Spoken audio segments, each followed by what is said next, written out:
কবিতাৰ শিৰোনাম বহু ৰঙী।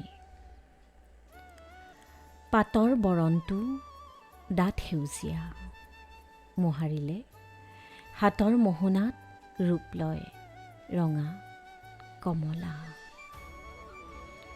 গুণটোৱে যে নতুনৰহে আগজাননী দিয়ে,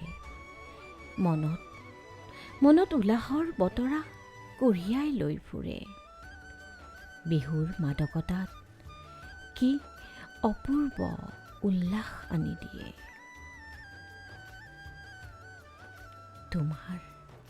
তোমাৰ ৰঙা ৰংটোত হেজাৰ জনীৰ নতুন সংসাৰৰ বতৰাও যে আহি পৰে।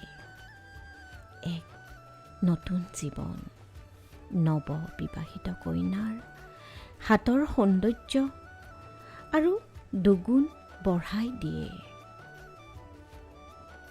নখ চুকে খোৱা, ভৰিত আঙুলি পানীয়ে খোৱা, চুলিৰ গাঁথনিক ৰূপৰ বৰ্ধন কৰা আৰু কত কিমান কামত তোমাৰেই সঁহাৰি।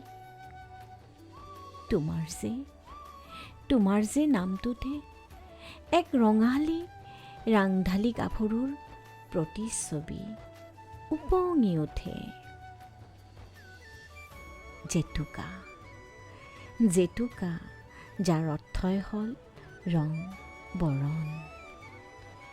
সেই বৰণতেই যে মনত উজ্বলি উঠে বহু সপোনৰ ঢৌ। ধন্যবাদ।